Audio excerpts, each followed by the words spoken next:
शिख ने फिर कहा, राजन, अब मैं उस परम उत्तम सांख्य शास्त्र का वर्णन करता हूं जिसका नाम है समयंगमन, अर्थात मन को संदेह रहित करने वाला। उसमें त्याग की प्रधानता है, तुम ध्यान देकर सुनो। उसका उपदेश तुम्हारे मोक्ष में सहायक होगा। जो लोग मुक्ति के लिए प्रयत्नशील हों उन सबको चाहिए कि संपूर्ण सकाम कर्मों का और धन आदि का भी त्याग करें। जो त्याग किए बिना व्यर्थ ही विनीत अर्थात शम दम आदि साधनों में तत्पर होने का झूठा दावा करते हैं, उन्हें दुख देने वाले अविद्यारूप क्लेश प्राप्त होते रहते हैं। शास्त्रों में द्रव्य का त्याग करने के लिए यज्ञ आदि कर्म, भोग का त्याग करने के लिए व्रत, दैहिक सुखों के त्याग के लिए तप और सब कुछ त्यागने के लिए योग के अनुष्ठान की आज्ञा दी गई है।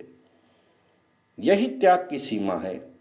सर्वस्व त्याग का ये एकमात्र मार्ग ही दुखों से छुटकारा पाने के लिए उत्तम बताया गया है। इसका आश्रय ना लेने वाले को दुर्गति भोगनी पड़ती है। छठे मन सहित 5 ज्ञान इंद्रियां बताई हैं जिनकी स्थिति बुद्धि में है।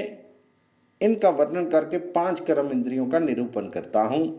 दोनों हाथ काम करने वाली इंद्रियां हैं, दोनों पैर चलने फिरने का कार्य करने वाली इंद्रियां हैं, लिंग मैथुनजनक सुख और संतान उत्पादन आदि के लिए है। गुदा नामक इंद्रिय का कार्य मल त्याग करना है। वाक इंद्रियां शब्द विशेष का उच्चारण करने के लिए हैं। मन को इन 5 से संयुक्त माना गया है। इस प्रकार 5 ज्ञान इंद्रियां, 5 कर्म इंद्रियां और मन, ये सब मिलकर 11 इंद्रियां हैं। इन सब को मन रूप जानकर बुद्धि के द्वारा शीघ्र इनका त्याग कर देना चाहिए। श्रवण काल में श्रोत्र रूपी इंद्रिय, शब्द रूपी विषय और चित्त रूपी कर्ता, इन तीनों का संयोग होता है। इसी प्रकार स्पर्श, रूप, रस और गंध के अनुभव काल में भी इंद्रियां, विषय, मन एवं मन का संयोग अपेक्षित है।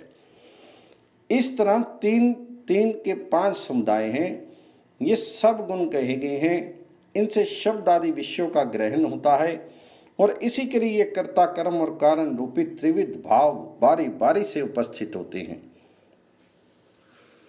इनमें से 1 से सात्विक, राजस और तामस 3 भेद होते हैं। हर्ष, प्रीति, आनंद, सुख और चित्त की शांति, ये सब भाव बिना किसी कारण के हों या किसी कारणवश हों सात्विक गुण माने गए हैं।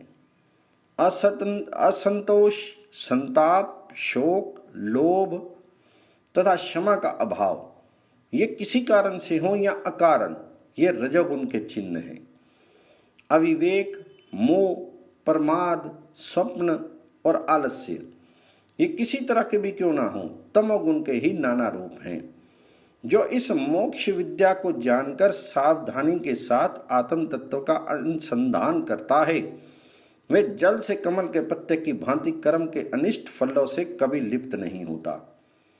संतानों के प्रति आसक्ति और भिन्न भिन्न देवताओं के लिए सकाम यज्ञों का अनुष्ठान, ये सब मनुष्य के लिए नाना प्रकार के दृढ़ बंधन हैं।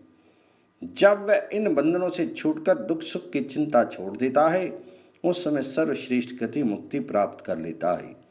श्रुति के महावाक्यों का विचार और शास्त्र में बताए हुए मंगलमय साधनों का अनुष्ठान करने से मनुष्य जरा तथा मृत्यु के भय से रहित होकर सुख से रहता है।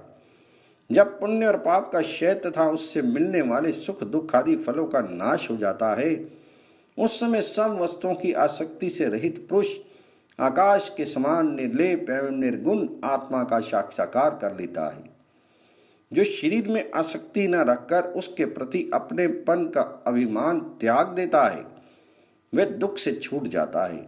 जैसे वृक्ष के प्रति आसक्ति न रखने वाला पक्षी जल में गिरते हुए वृक्ष को छोड़कर उड़ जाता है, उसी प्रकार जो शरीर की आसक्ति को छोड़ चुका है, वह मुक्त पुरुष सुख और दुख दोनों का त्याग करके उत्तम गति को प्राप्त होता है। आचार्य पंचशिख के बताए हुए इस अमृत में ज्ञान को सुनकर राजा जनक उसे पूर्ण रूप से विचार करके एक निश्चित सिद्धांत पर पहुंच गए और शोक रहित होकर बड़े सुख से रहने लगे। फिर तो उनकी स्थिति ऐसी होगी कि एक बार मिथिला नगरी को आग से जलती देखकर भोपाल ने स्वयं ये उद्गार प्रकट किया कि इस नगर के जलने से मेरा कुछ भी नहीं जलता। महामुनि नारद जी, इस अध्याय में मोक्ष तत्व का निर्णय किया गया है। जो सदा इसका सिधाई और चिंतन करता है वह दुख शोक से रहित होकर कभी किसी प्रकार के उपद्रव का अनुभव नहीं करता, तथा जिस प्रकार राजा जनक पंछी के समागम से इस ज्ञान को पाकर मुक्त हो गए, उसी प्रकार वह भी मोक्ष प्राप्त करता है।